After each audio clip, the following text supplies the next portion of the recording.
Hippo. Tonight on Hungry Hippo, I'm going to show you how to make your own homemade taco seasoning. The reason I make homemade taco seasoning is twofold.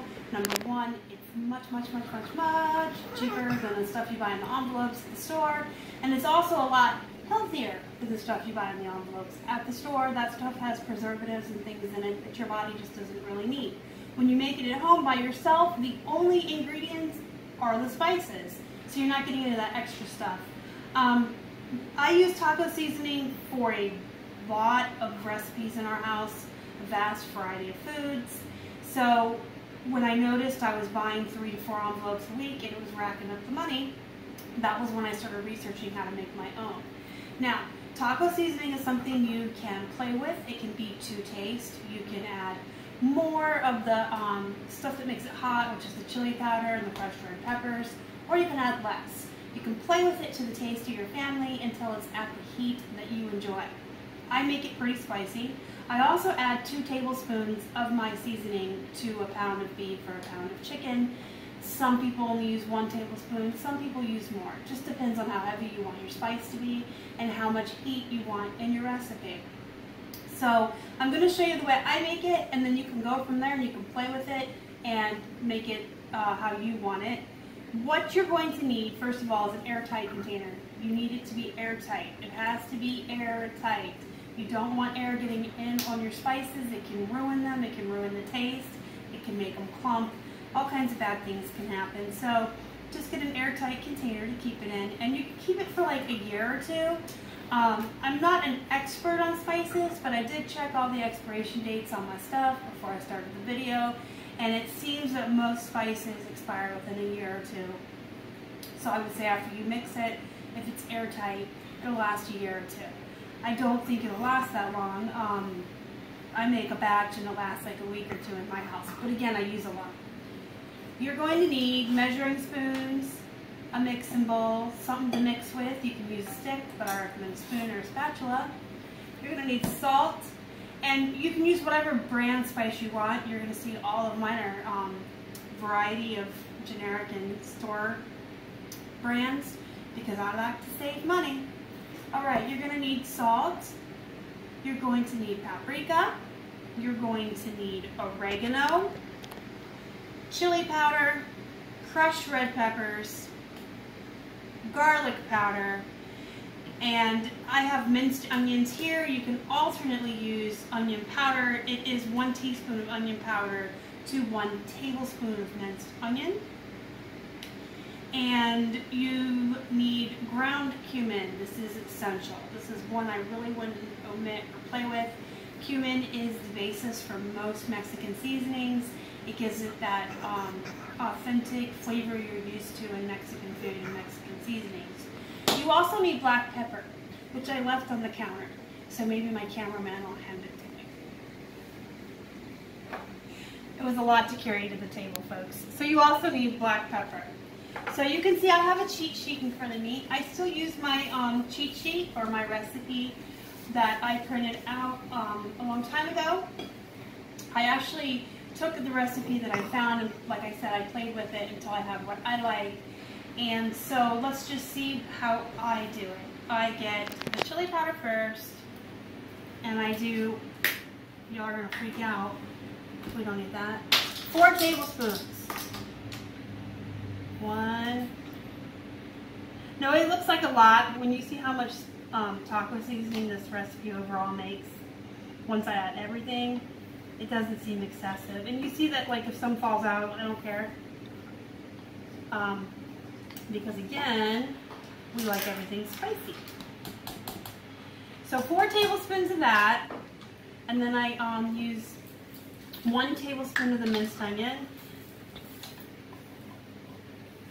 And again, I'm not precise, but the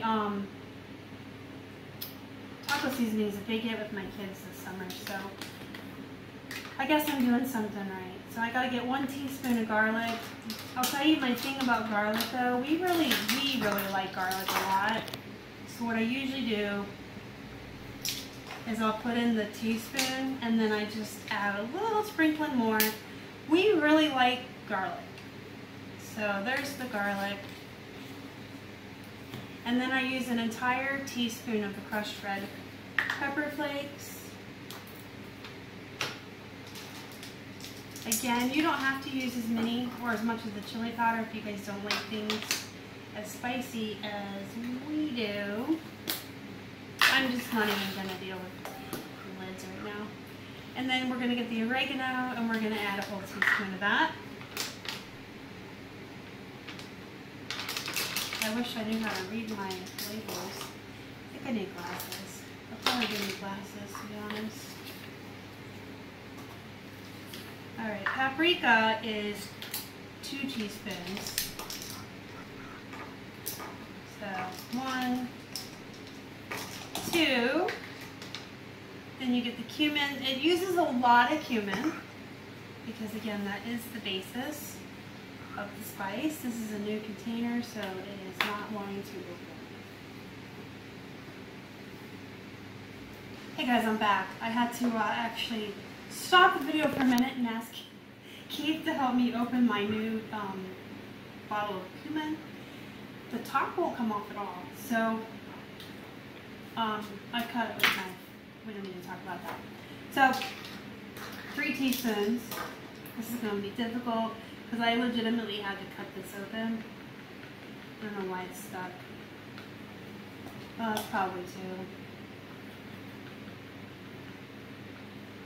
And 3. Okay.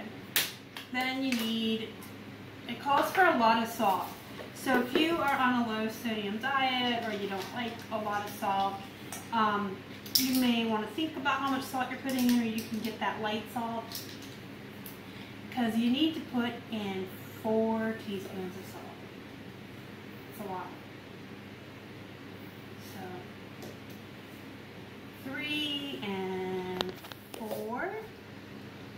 And you're going to put in the same amount of pepper. So there's 1 and 2, 3 and 4. Okay, and that's everything. So then you just mix it up in the bowl until everything is all mixed in.